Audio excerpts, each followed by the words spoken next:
Nous restons sur le même sillage, parlant des ports de la Corne de l'Afrique. Que représente-t-il réellement pour la France qui semble avoir des frayeurs en ce qui concerne la présence d'entreprises chinoises ou encore de partenariats avec la Chine entre plusieurs pays de la Corne de l'Afrique et ce géant mondial? On parle particulièrement de l'Éthiopie et de Djibouti.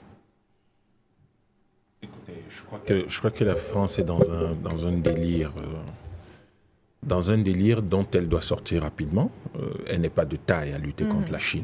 Faut pas se prendre la tête et commencer à imaginer des choses qui n'ont aucun sens. La France ne peut pas compétir avec la Chine. Et donc, du coup, je crois que la bonne solution pour elle, c'est de se fondre dans le décor et d'essayer de profiter autant qu'elle le peut de cette présence chinoise et non essayer de s'y opposer. De toutes les manières, elle essaierait de s'y opposer, qu'elle n'y arriverait pas. Elle ne pourrait pas y arriver pour quelle raison? Parce que l'Afrique des années 60 n'est pas été une Afrique très différente de l'Afrique des années 2020. Donc, je crois que lorsque les Chinois disent « nous allons investir 100 milliards », de dollars en Afrique, la France n'est même pas capable de suivre avec 10%. Alors, vous n'êtes pas capable de suivre avec 10%, mais vous voulez vous asseoir autour de la table. Je crois que les faveurs au terme de la Deuxième Guerre mondiale sont terminées. C'est terminé et il est bon que la France accepte que les choses sont comme ça. Maintenant, si elle a la capacité de venir injecter 100 millions d'euros en Éthiopie, c'est très bien. Ça fait partie des investissements directs étrangers et l'Éthiopie serait bien contente de les recevoir. Et si elle pense que ça peut lui créer un marché, tant mieux. Tant qu'elle utilise ses ressources à elle pour aller se créer des marchés, mais pas le produit du pillage d'autres pays pour se créer des marchés, il n'y a pas de problème. Je crois que ça fait partie de la... Comment dire? Ça fait partie de la manière normale de conduire les affaires. C'est comme ça qu'on fait les affaires, les investissements. Et donc, après, vraiment, qu'est-ce qu'elle est prête à obtenir? Est-ce que si quelqu'un vient créer une usine chez vous, il vous pose des conditions supplémentaires? Et on n'est pas en train de parler du Gabon ou le Cameroun, là. On est en train de parler de l'Éthiopie. L'Éthiopie, 100 millions de dollars, 100 millions d'euros, c'est même pas la moyenne des 200 ou 300 plus grands projets par an. Donc, ce n'est pas quelque chose d'extraordinaire. C'est à la limite, bon, un pays ami normal qui vient le faire.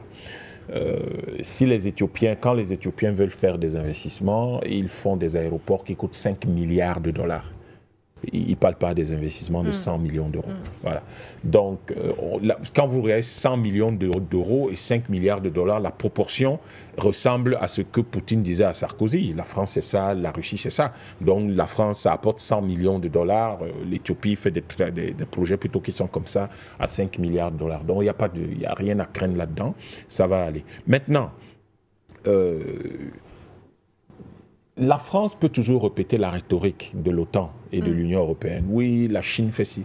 Mais la Chine vous fait quoi? Est-ce que la Chine est allée détruire l'usine d'un pays européen un jour en Afrique? Est-ce que la Chine est allée un jour, je ne sais pas moi, bloquer le financement d'un pays européen en Afrique un jour? En réalité, je ne comprends pas très bien, et je ne comprends même pas du tout quel est le problème des Occidentaux. Et il me rappelle la plupart du temps des enfants dans une cour de récréation, un enfant belliqueux qui veut le jouet d'un autre enfant. Et il se met à pleurer, il pleure plus que tout le monde, il crie, il veut le jouet de l'autre enfant. Mais comment ça tu veux le jouet de l'autre enfant? Toi aussi tu as ton jouet, contente-toi de ton jouet. Laisse le jouet de l'autre enfant. Et donc du coup, je crois que si tel est leur problème, ça veut dire que malheureusement ils ne sont qu'au début de leur problème. Et que ça va devenir de plus en plus difficile pour eux.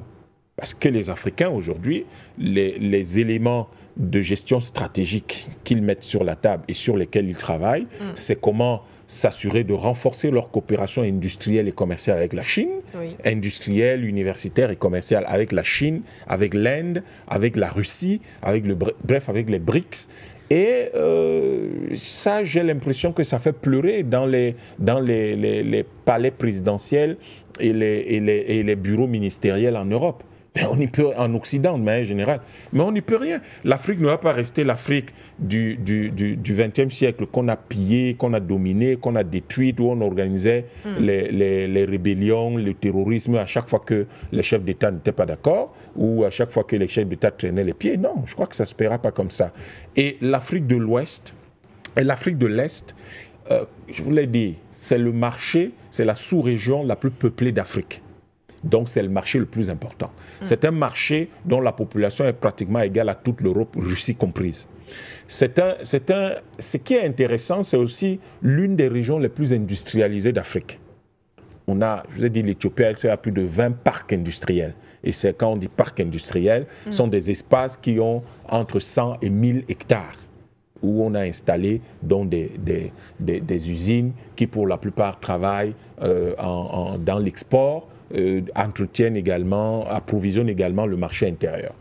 Et vous avez également le fait que ces pays ont leur propre monnaie, ont leur souveraineté monétaire, et ce sont des pays qui vivent vraiment une certaine indépendance et une certaine souveraineté. Est-ce que l'Éthiopie, avec ses 120 millions d'habitants, quand la France lui parle, vous croyez vraiment que le président éthiopien, ou le premier ministre éthiopien, pardon, croyez vraiment qu'il a la même attitude que le président du Cameroun ou le président du Gabon quand il est devant le président français? Pas du tout. Parce que tout de suite, il regarde la France, ils disent ils ont 66 millions d'habitants, j'ai un marché beaucoup plus important. Ils ont une population vieillissante, j'ai une population beaucoup plus jeune. J'ai un partenariat stratégique avec l'Éthiopie, avec la Chine, avec l'Inde, qui est extrêmement solide. Donc, un pays comme la France ne peut pas faire trembler le Premier ministre éthiopien. Et surtout, l'Éthiopie vient de gagner une guerre par procuration que l'Occident a provoquée chez eux. Donc, quand ils regardent les Occidentaux arriver chez eux, ils les prennent de haut, mais tout en restant courtois et respectueux.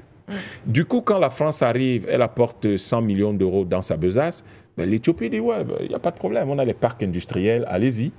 Mais l'Éthiopie sait que les seuls deals qu'elle peut avoir avec ces pays-là, c'est des deals gagnant-gagnant. Évidemment, vous gagnez quelque chose, nous gagnons quelque chose, mais nous n'aliénons rien chez nous.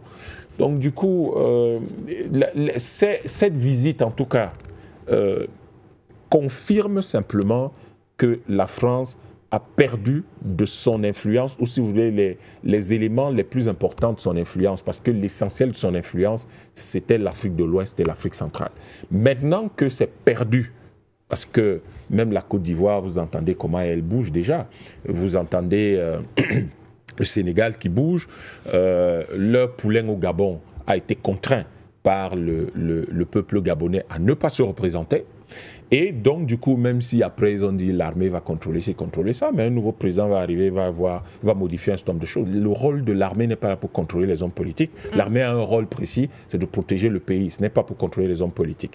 Donc, on doit s'assurer que en Afrique, qu'on joue la carte de l'unité pour nous opposer à tous ces gens qui viennent. Et l'Afrique de l'Est a un gros problème avec la France. C'est Mayotte, c'est Comores, c'est les îles Éparses, et c'est la présence de la Réunion.